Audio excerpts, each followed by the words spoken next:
Everyone. So I haven't done a story time in quite a while. I've just been busy with a lot of stuff, being building caretaker and doing renovations and stuff. Um, also,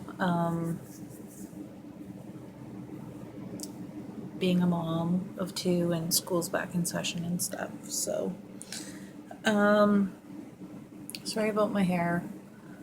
Um, anyways, normally you see the Hufflepuff and Ravenclaw banners and the light up stars, but today um, I'm having, I have a sore back. So I'm just sitting with the Slytherin and Gryffindor banners behind me. So nothing special with those. Anyways,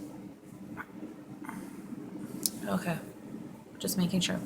This story time is going to be about one of my ex boyfriends. Um, when I was 15. So I don't really open up about this much a lot, but I figure, for you people out there who are going through a similar thing that I did when I was younger, maybe this can help you.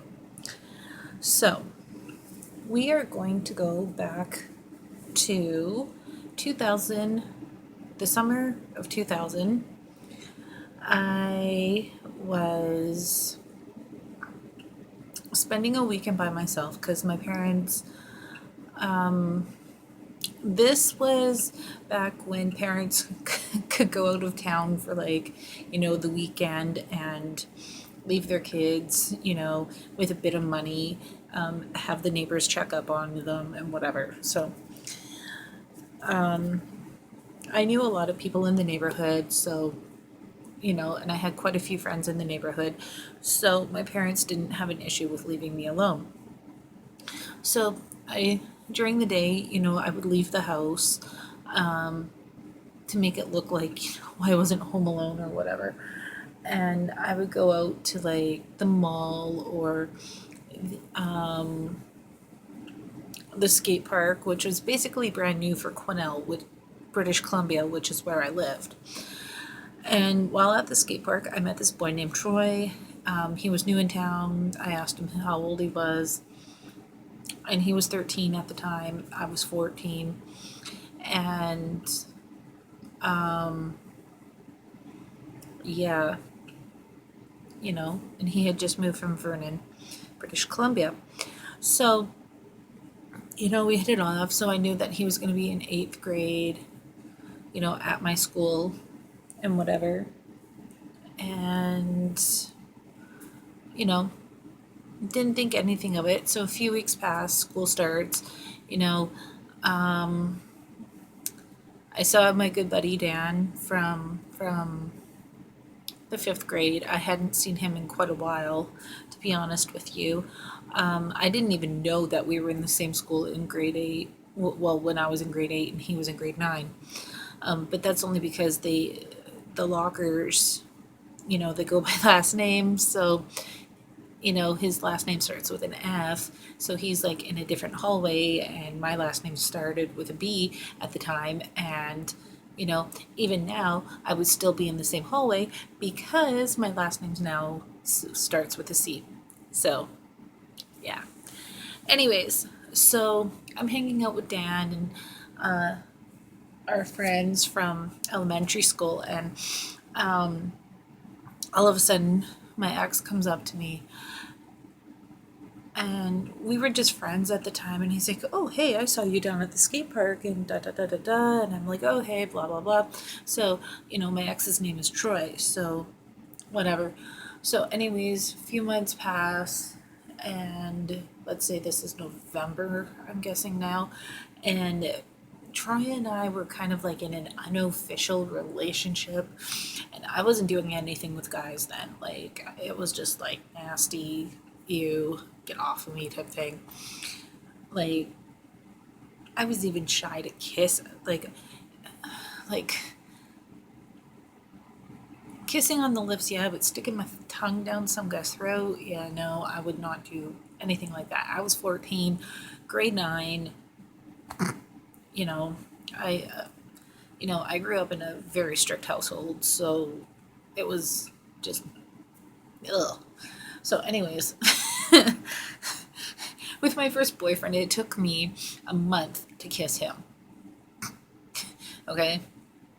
So, anyways, getting back to Troy, he and I, an official relationship, but there was also these other two girls that I hung out with a lot. I knew one of them for about as long as I had known Dan. I'm not going to name her because, her and I grew up and we moved on from this. She apologized to me, anyways, but the other one hasn't, so whatever. So, anyways, Troy had these friends that were douchebags. That's the best way to put it.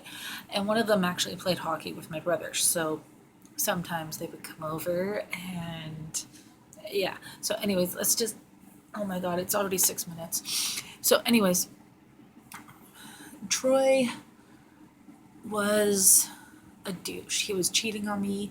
He was going behind my back with these two girls that I went to elementary school with, and he would, because I was still a virgin, he would sleep with these two girls. I found out about it, and then after an accident that I had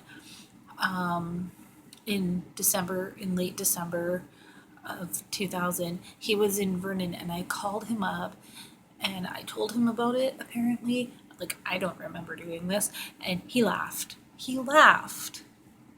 Okay. Then his mom went to Vernon to look for a house to rent because she wanted to move back to Vernon and during the semester change, like after exams, but you know that semester change or whatever. So, anyways,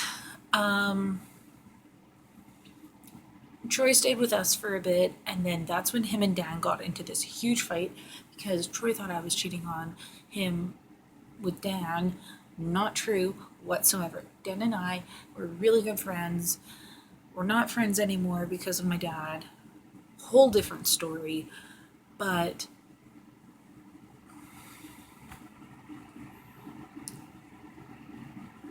there was a huge fight, like no hitting or whatever. But the funniest part was I actually, it all started because I was telling Dan about what Troy was doing to me. And Dan, he's the type of guy that, like my husband, if you put your hands on a girl,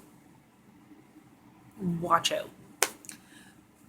So, and my husband actually does know Troy. How does he know Troy? He's met Troy, and he also went to school with Troy's older sister, but I'm not going to name her. Anyways, so I'm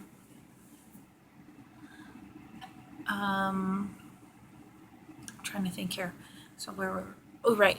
So my mom and I, we were going down to the store, and all of a sudden, the boys are still fighting and whatever, and then we get to where we were going, and to get out of the back, because we had a track to get, so, and it wasn't like a double door. You like had to like put your foot on this button, and then the seat would pop forward and like it would slide and go like this. So we got to where we were going, and Dan, he only lived like maybe not even a 5-minute walk from where we were. Like, he lived like just 2 blocks over from where we were. And so basically in behind the convenience store, that's where he lived. So anyways, he pops the seat, and he pushes it forward. Him and his buddy say thanks for the ride to my mom, and then they look at me and say, if you ever need to talk, we're here for you. Dan was always there for me. Okay, so anyways, looking at the time, it's now 10 minutes. So, okay, so Troy was abusive. Like, he didn't trust me. I broke up with him in May, dated this guy for about 6 weeks. Troy got jealous because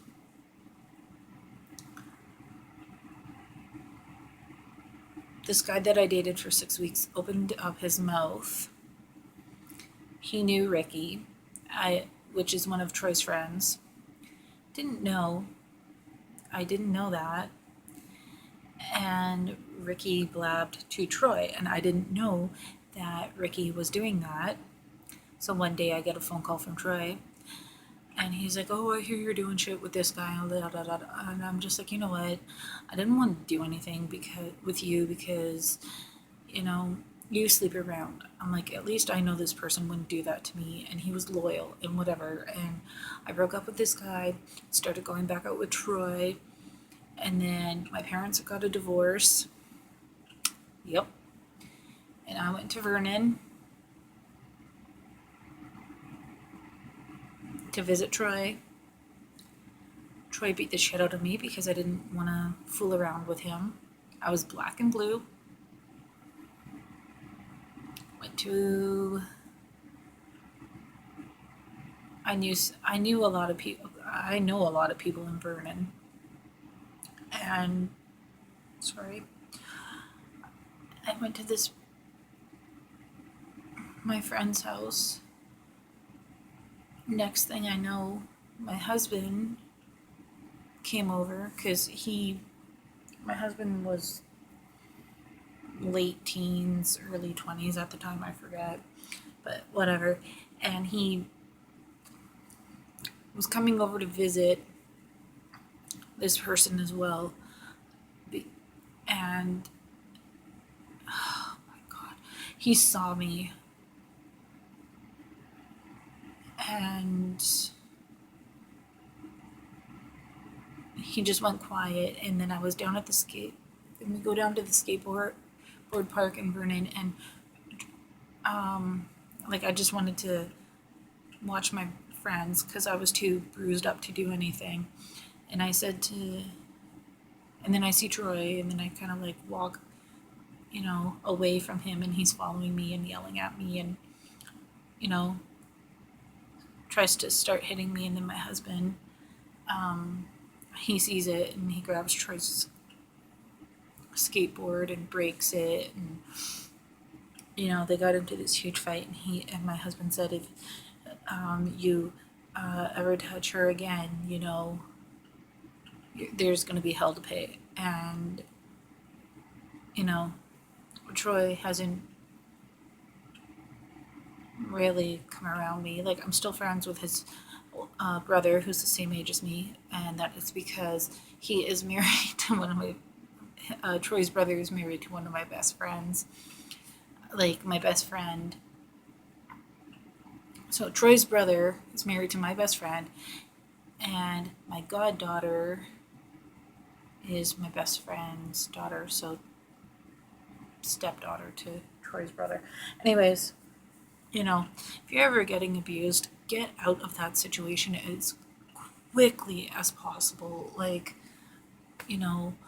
this is such a short story, but still it's significant enough to tell you people, like you women especially, like if you're getting abused, do what me and my mom did and get out of those situations as quickly as possible, because if you don't, like it will get worse. Like, it will get worse. And if you need help, call family members, like what my mom did, and she got money from her mom to get away from a dad. Talk to people who will listen. And if you're living with the person, call the police when they're not home and say, like, look, I'm getting abused and I need help to get away from this person. Because there's stories out there of women who stay with these guys and they're like, oh no, he's not hurting me, da da da da da, and they wind up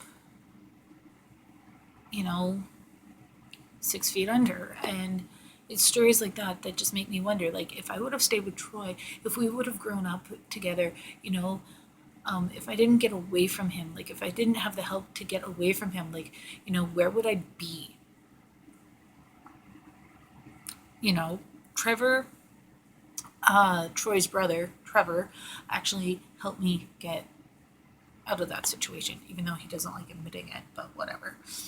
So, you know, I'm happy now with my husband. Like, he would not let anything, like, he would not let anything happen to he would not let anything bad happen to me. Like, there was this one time I got into an argument with this one woman, and her boyfriend pushed me and ripped my shirt, and my husband went ballistic over a push. So, you know, but that's neither here nor there. But like I was saying, like if you know that you're getting abused, you know, call family, call the police, call the helplines. I would link, like, I would leave like stuff below, but I don't know the numbers. But I might do a little bit of research and find the numbers. I live in Canada, so of course the numbers are going to be different. If you live in the US, I will try to find those numbers. Um, but yeah, like, you know, just be safe, people. And if you know that you're getting abused, get out of this, get out of that situation. I cannot stress that enough, you know? So, anyways, um, my back is beginning to bother me from sitting up like this. Like I'm sitting up straight, but the camera's kind of angled so that you can see the banners. But yeah, so since my back is bugging me, I need to soak my back in the tub. So hopefully I will keep up with the story times now that the kids are in school. So I will hopefully see you in another video. Bye.